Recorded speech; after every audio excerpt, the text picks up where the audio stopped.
mythology. So, like so many of our shows and topics, everything kind of is intertwined. But oh my God, sorry, I just saw the runs. Right, might Lila get drunk enough to tell the Bobby Knight joke? Somebody better get me Let's the do it. hook. No. It. Okay, just okay. All right, let's talk about the myths, the COVID lies, the myths, which we've already sort of touched on. How do you want to get started? Do you remember what we talked about? I think I want to get started by burping up some shots of alcohol.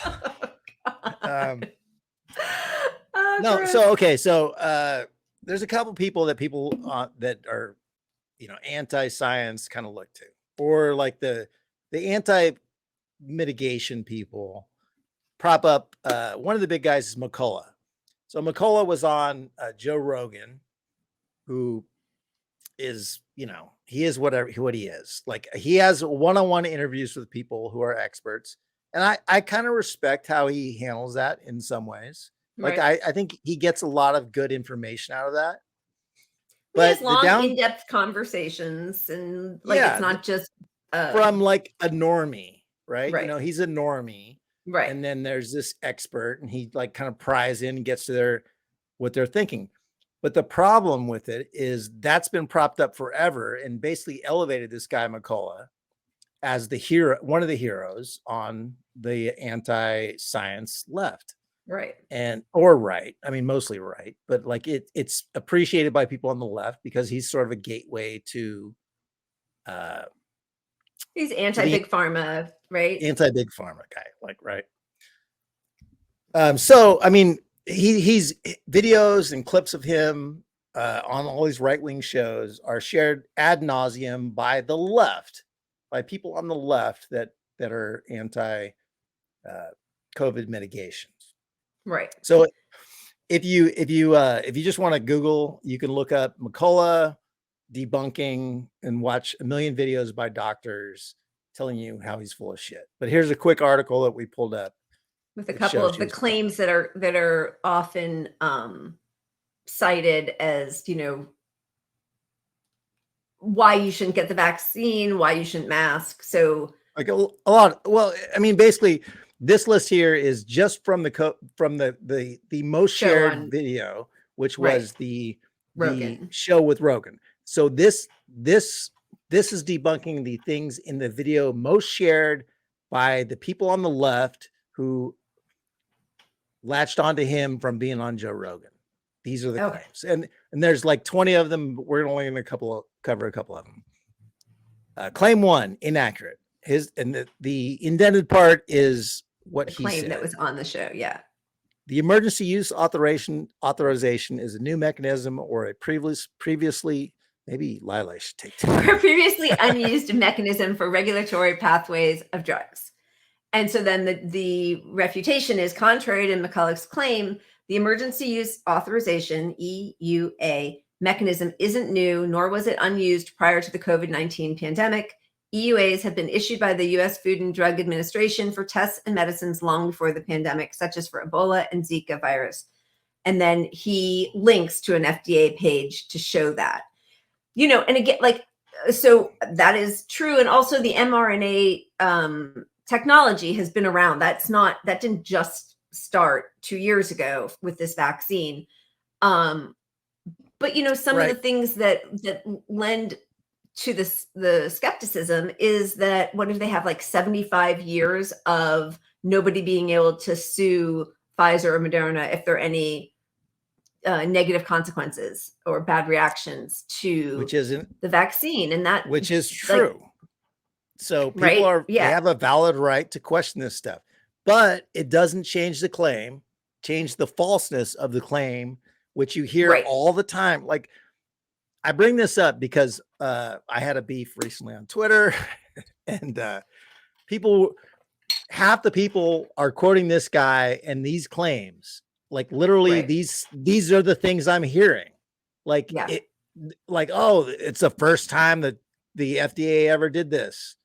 And no, it's not the first time they ever did it. So, like, if you want to have an argument, but like, we can't have that discussion if you don't understand the basic shit that this is, that you're telling bullshit. You're not right. Like, this is just you're factually inaccurate. So let's I don't know. Let's go on.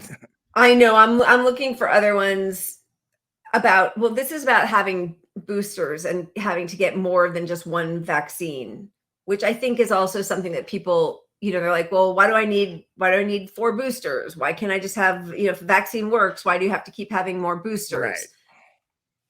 Right. So that there's this argument, which I got a bunch of this too.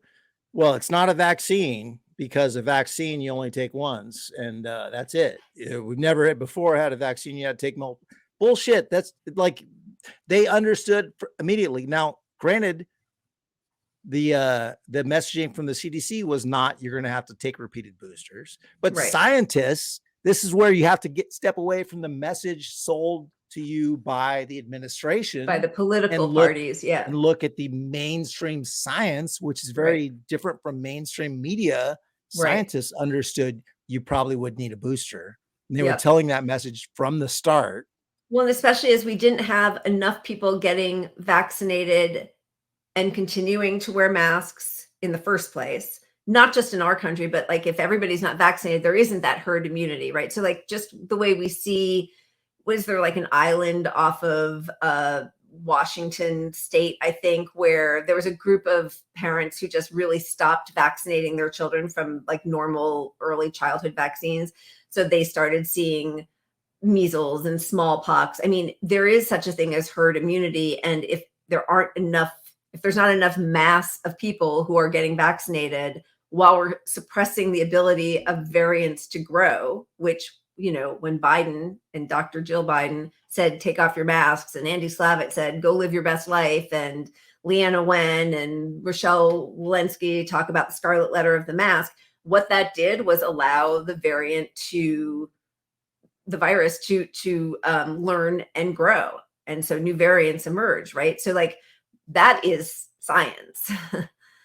Yeah, science is that if a virus, if you don't have enough to defeat it, it's going to find a way through your protections, because the variants that aren't affected by your protections are the ones that persevere in society. So like the idea, it's like not finishing your course of antibiotics.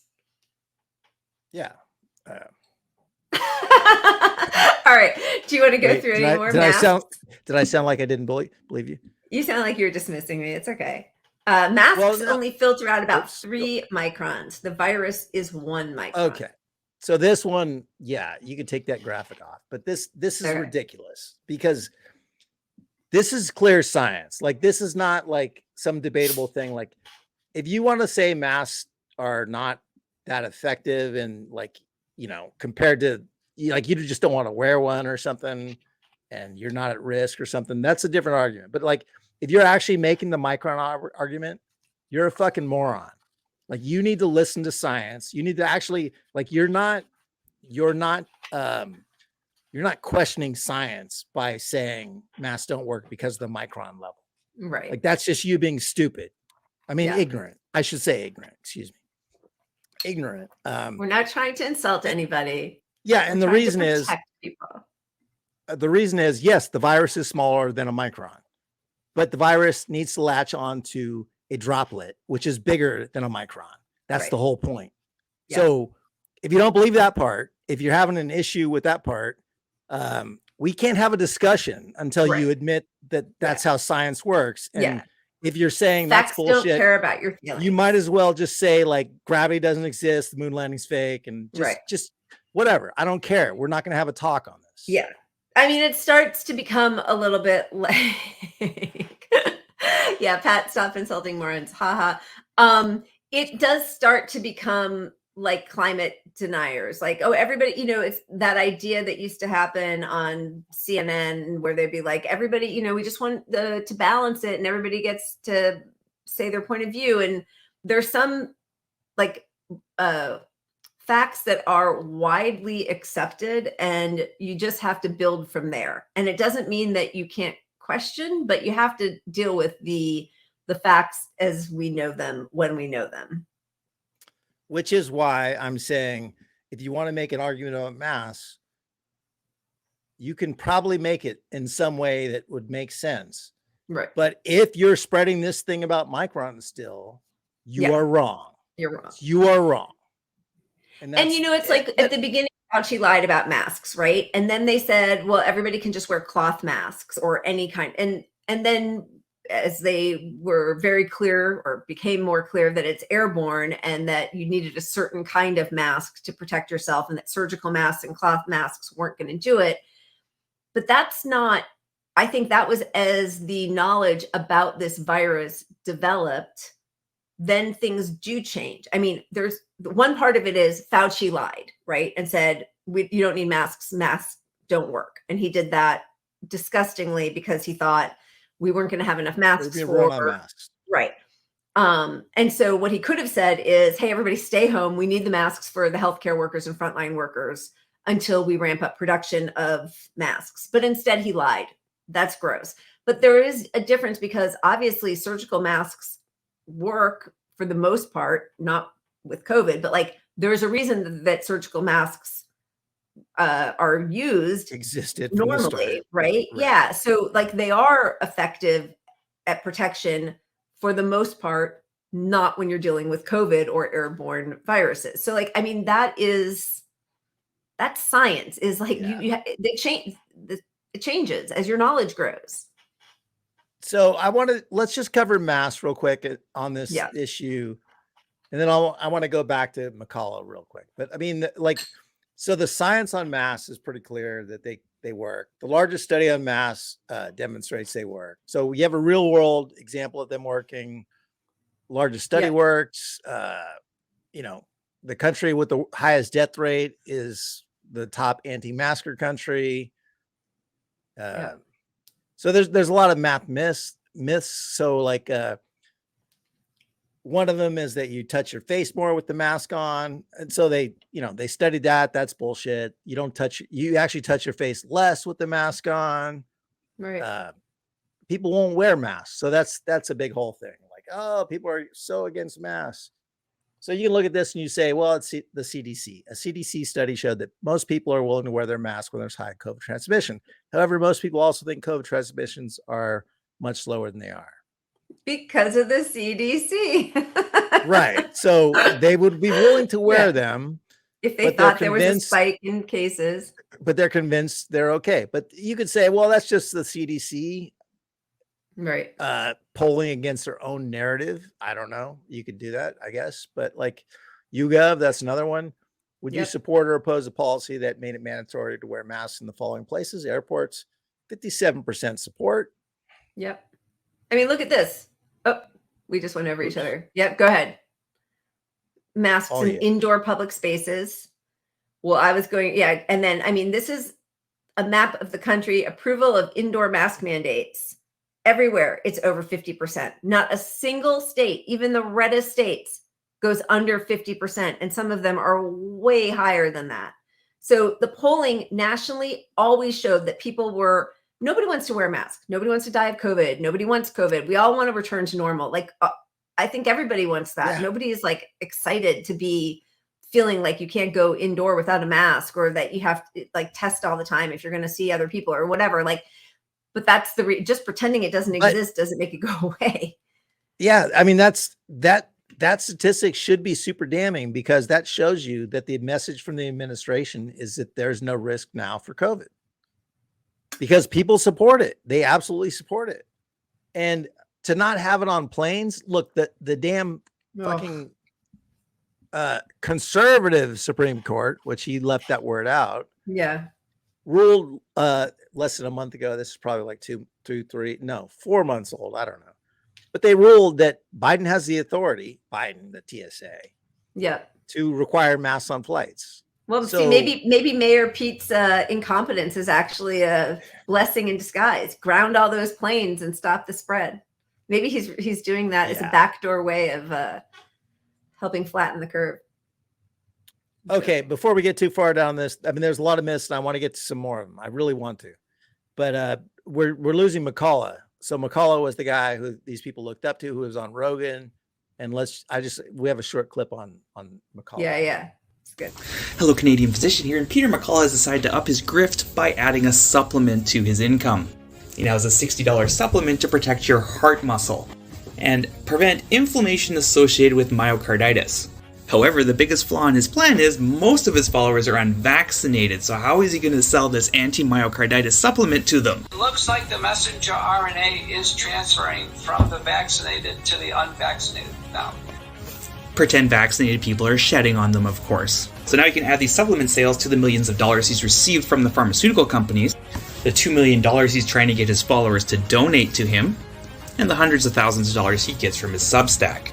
So for the people asking what his motivation is, unfortunately, lying is profitable. I hope that helped. Yep. I mean, once again, cui bono, who does it benefit, and follow the money, because that's always what it's about. And he has to be in like the top 3 of the fucking nutters. I mean, he's one of the guys they look to from that Rogan interview. Yeah. I mean, we need to keep moving, but I just want to point out some of the stuff. Like, okay, COVID's going away. I mean, it's not going away. It doubled in LA over the last 2 weeks or something. Like, COVID is crazy right now. We haven't dipped under 200 people dying, I think, ever a day. 200 people dying a day. Yeah. And that's like, that is low. We've had way more on certain days. All right. Number of Americans. Yep. This is from a week ago or so. I don't know if we showed it, but so the idea that, so you're going to hear from these people that are minimizers that it's mild now. Don't be a pussy. People aren't getting hospitalized over it like they used to. So this is the highest since February right now. We know a lot more than we used to. Like, we know now that COVID persists in the tonsils, the brain, the lymph nodes, the heart, anywhere. Mild infection can cause a 2% loss of gray matter in the brain. And nobody's talking about that. We know that our cells' genes are rewired if you have mild COVID. White cells switch gene expression from an established innate immune profile to pro-clotting signature in COVID. I don't know. That's too much, but the basic stuff that we can understand. Well, and clots can kill you. Like, a blood clot can just shoot to your heart right away and kill you, or to your lungs. So, like, that's serious, you know? So this is the sudden COVID, the sudden death stuff, right? So we should investigate fully if there's any connection to the vaccine. Okay. But the vaccine mimics actual COVID. And so, like, to assume firstly that all these people are dying from getting shot with the vaccine instead of multiple exposures from COVID, right, and actually COVID, is kind of crazy. When we know all this stuff about COVID, we cannot connect any of the dots to the vaccine.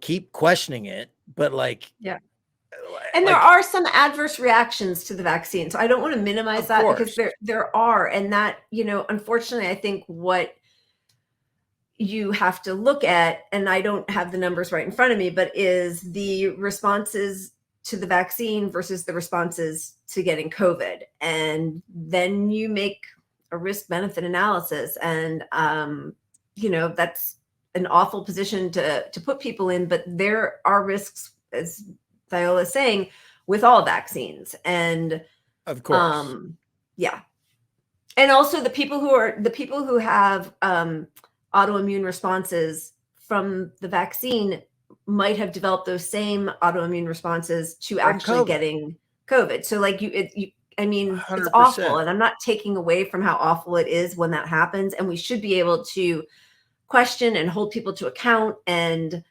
the fact that they have this sort of immunity from being sued or having files be like, I think everything's closed for 75 years. They don't have to show certain.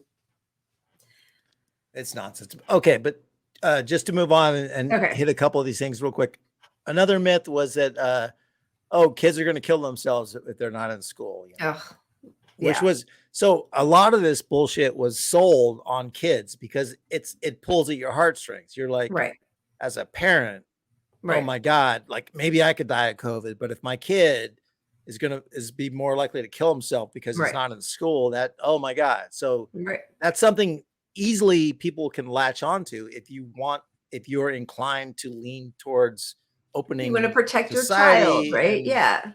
But also, like, if you're struggling, it's like you look for things to back up, like some way to get out of this to some sort of normalcy. But the science shows that that's nonsense. Suicide actually dropped with shutdowns. It dropped. Yep.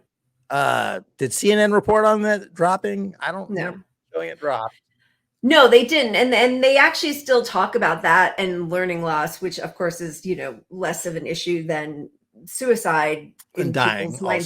Right. Yeah. But again, like both of those were done, like they plucked it out and cherry picked it without any extenuating circumstances. So let's say, even if people were finding themselves much more depressed and having suicidal thoughts, they're making it sound like just going back to school would be the magic pill, not the fact that, 10 million children have lost their primary caregivers.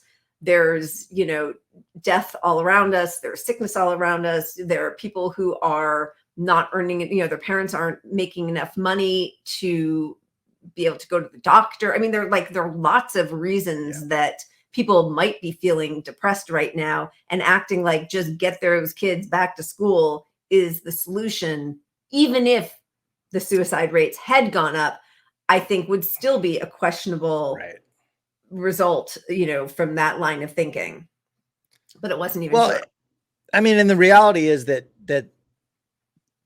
it's I don't know what the studies are. I don't know if they even exist, but schools are a COVID mutation factory.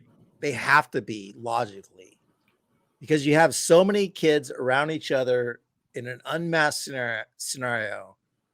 Unlike any other, like, you don't, even at the office, you don't have 30 people in a room all day unmasked together. Like in an office, you're spreading out after you have your meeting or something. All day, these kids are in a confined room. They're taking it home to people. People don't want to mask around the kids because who would want to mask around their kid? And so this is the spreading situation. We don't even have mandates on air quality with kids. So like, this is a basic, like, if you're anti-vax, fine, but don't be anti the reality that COVID exists, because the way you stop it is with air filtrations. Like, demand some shit from that's the other thing is so many of the public health experts that were trotted out to, and we probably won't get to this part, but manufacturer consent about why we needed to, the urgency of normal and returning to schools and all that. Their kids were in, private, much better, either private schools or very well-funded public schools in, kind of fancy suburbs, where they did have air filtration systems, and their base level was so much higher than most public schools in this country. And, that was the other thing, is they would, as liberals often do, try to pin it on, racism and, if you're hurting mostly Black and brown kids if you're not allowing them to go back to school. And then every poll that came out showed that those same communities actually were much more heavily in favor of continuing to do remote learning to keep their kids safe, because they knew the reality of their kids' schools were often dilapidated, and they didn't have good HVAC systems, they didn't have masks, they didn't have, they had more kids to, like at private schools you have a much smaller teacher to student ratio than you do in public schools. Like, all of those things mattered, and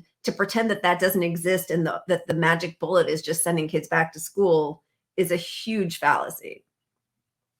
It is. And I feel like it's almost a perfect circle And this is what the COVID minimizers I would hope would realize is like bosses trying to get people back to work, like no more remote learning.